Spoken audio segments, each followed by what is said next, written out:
여러분 반갑습니다. 여러분의 멘탈 전도사 천만쌤입니다. 어느새 이제 저녁 시간이 다가오네요. 한번 또 살펴볼까요? 요즘 삼성전자 투자하기가 참 쉽지가 않습니다. 트럼프가 또 관세 가지고 또 괴롭히는 것 같아요. 관세 참 징글징글합니다. 여기 또 애플 또 엄청나게 괴롭히고 있고 더불어서 삼성까지도 또 끼워 넣기 식으로 또 괴롭힙니다. 앞으로 또 어떤 일이 벌어질지 저도 참 무척 궁금해지네요. 트럼프 말 한마디에 이제 오락가락 하다 보니까 투자자들도 이거 참 투자를 해야 할지 말아야 할지 상당히 고민스러울 거예요. 그래서 제가 볼 때는 트럼프 임기 내내 좀 이런 변동성 장세가 상당히 심할 겁니다. 특히 집권초라서 그런 건지 집권초 1년과 2년 사이에는 상당히 좀 힘들 것 같아요. 거의 가시밭길 걷는 그런 느낌이 올 것 같아요. 가시밭길 걷는 느낌. 여러분들도 신중하게 잘 하시기 바랍니다. 또 투자, 뭐 어떤 특정인 말만 듣고 해서 될 일이 아닙니다. 젠슨왕은 그래요. 지금 20일에 대만에서 열린 그 아시아 IT 전시회가 있습니다. 그 컴퓨텍스 2025 여기에 이제 마련된 SK 하이닉스의 부스를 찾아갔어요. 찾아가가지고 하이닉스를 사랑한다. 사랑한다까지 표현하네. 사랑한다. 그런 표현까지 남겼습니다. 메시지를 남겼고요. 그런 하이닉스의 HBM4 샘플을 한번 살펴봅니다. 그리고 와 정말 아름답다. 잘 하고 있다. 이렇게 애정을 드러내네요. 애정을 드러냈고 그리고 SK 하이닉스는 지난 3월 업계 최초로 HBM4죠. HBM4 12단 샘플을 고객사들한테 이제 공급하기 시작을 합니다. 그리고 하반기에는 양산을 좀 앞두고 있어요. HBM 시장 1등은 하이닉스가 중국의 반도체 기업들의 기술 탈취 표적이 됩니다. 이 검찰의 공소장을 보면요. 공소장 여기를 보면은 서울중앙지검 정보기술범죄수사부에서 이달에 SK 하이닉스는 이 상위법인 전 직원의 A씨죠. A씨한테 산업기술 유출 방지와 보호에 관한 법률 위반 등으로 해서 구속 기소시켰습니다. 구속 기소시켰고 A씨는 2022년 중국 최대 통신 장비 업체죠. 화웨이. 이 화웨이의 자회사 하이실리콘 이직 제안을 받았네요. 이직 제안을 받아가지고 이미지 센서, 이 빛을 디지털 신호로 변환하는 일종의 반도체 소자인데 이 이미지 센서의 그 일종인 CIS 첨단 기술과 영업 비밀을 유출한 혐의로 잡혔나 봅니다. 부도 기소됐습니다. 하여튼 이거 A씨는 회사 문서 시스템에 접속을 해요. CIS 기술과 관련된 P회사의 영업 비밀과 이 자료 8개, 총 186장이죠.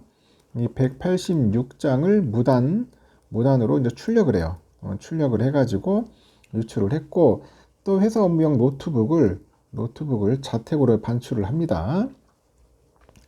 첨단 기술 자료 1개와 영업 비밀 자료 170개, 이렇게 해서 5,900개의 그 사진 파일을 몰래 촬영을 한 겁니다. 촬영을 했다. 삼성은 글로벌 시장 조사업체 그 칸타가 최근에 발표한 칸타 브랜드 Z의 25년 가장 가치 있는 글로벌 브랜드 순위에서 전년 대비 27계단 하락한 78위에 머물렀습니다. 그리고 삼성전자 올해 브랜드 가치가 292억 5,300만 달러인데 전년 대비 27% 떨어졌고 올해는 그 100대 기업 중에 전년 대비 낙폭이 가장 컸다고 하네요. 이렇듯 삼성전자는 지난 2010년 이후 이 조사에서 매년 50위권 안에 들었습니다. 하지만 지난해 이제 50위권 밖으로 이제 떨어져 나가요. 떨어졌고 올해는 더 하위권으로 더 밀렸습니다. 이렇게 현대차가 전기차 주력 모델인 아이오닉 5하고 코나 일렉트릭 생산을 또다시 일시 이제 중단을 했는데 이달 27일에서 30일 이들 차량을 생산하는 울산 1공장 2라인이 휴업을 해요. 그래가지고 글로벌 전기차 이제 수요 침체로 수출이 이제 급감을 합니다. 그리고 재고가 쌓이다 보니까 생산 라인 조정에 나선 것으로 현재 파악이 되는 거죠. 풀이가 되죠.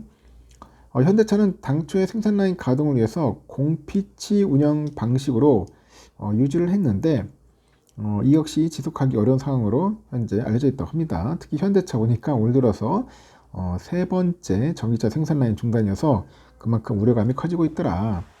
그래도 요즘 자동차 섹터 상당히 안 좋죠. 현대차 주주분들도 상당히 힘들어하는 것 같아요. 그리고 현대차가 또 그러니까 올해 1분기 중국 사업 손실 규모를 400억 원대로 개선을 해가지고 중국 사업의 정상화에 박차를 가하고 있다고 하는데, 지금 지난해와 비교를 해보니까 올해 손실 규모를 이처럼 줄였다는 것은 중국의 사업의 정상화로 해석할 수 있고, 이런 속도라면은 이러면은 2분기에 2분기 정도에는 그 분기 흑자, 이 분기 흑자도 가능하다는 관측이 있네요. 현대차는 올 하반기에 중국 현지 맞춤형 전기차 일렉시오라고 하죠. 일렉시오. 이거를 출시하는 만큼 늦어도 하반기에는 흑자 전환에 성공할 거라고 합니다. 중국판 아이오닉 5로 불리는 일렉시오가 현대차가 중국 현지를 공략하기 위해서 개발한 준준형 전기 스포츠 실용차랍니다. SUV라고 해요. 중국의 현지 기업들과 협업을 해서 중국 소비자를 맞춤 겨냥한 첫 번째 전기차로 주목을 받고 있다고 합니다. 또 금호 타이어 관련된 얘기도 있게요. 국내 타이어 3사가 올해 1분기에도 호실적을 이어갔네요.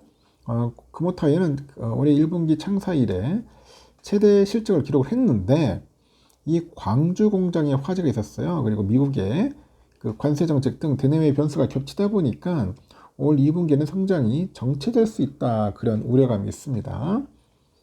금호 타이어 광주 공장은 엑스타 스포츠 제품 등을 생산하는 핵심 시설인데, 이 정년 공장에서 발생한 화재로 생산이 무기한 중단이고, 생산 중단 분야 매출액은 약 8,917억 원, 지난해 매출 대비 19.7%에 해당을 하네요. 그리고 또 대한항공하고 아시아나 항공의 마일리지 통합 작업이 이제 막바지 단계에 들어섰어요. 그 대한항공은 이르면 6월 달에 마일리지 통합안을 공정거래위원회에 이제 제출할 예정입니다. 두 회사 마일리지 규모는 통합할 경우 약 3조 원이 넘는다. 3조 원. 이렇게 아시아나의 적극적인 마일리지 사용 유도에도 불구하고 아직 전체 마일리지 감소폭은 크지 않은데, 아시아나 마일리지는 2023년 말 9,630억, 24년 말 9,600억 원에 이어서 올해 1분기 말 기준 9,500억이라고 합니다. 올해 1분기 말 기준 대한항공과 단순 합산하면 총 3조 5,700억에 달하는 거죠. 현재까지 통합안은 1대 0.7, 1대 0.7 안과 1대 1 안 사이에서 절충점을 찾을 가능성이 있다고 합니다. 그 마일리지 갖고 있는 분들 잘 참고하시기 바랍니다. 여러 가지 이야기들이 좀 있었어요. 그래서 국내에는 이런 소식들이 있다는 거 참고하시기 바랍니다. 하여튼 삼성전자가 잘 돼야 하는데 젠슨항이 자꾸 저렇게 하이닉스만 빨아대고 있으니 삼성전자가 상당히 좀 힘듭니다. HBM의 큰 시장이 어떻게 보면 엔비디아인데, 이 엔비디아를 못 뚫고 있으니까 환장하죠. 엔비디아. 빨리 젠슨항이 하이닉스만 사랑할 게 아니라 삼성전자도 사랑해, 이런 말이 나올 때까지 여러분은 어쩔 수 없어요. 주가에 큰 변동은 없을 것 같습니다. 그냥 박스권에서 뭐 오르락 내리락 할 것 같네요. 젠슨항의 입을 우리가 당분간 쳐다봐야 할 것 같습니다. 여기까지 하겠습니다. 여러분 저녁 맛있게 드십시오.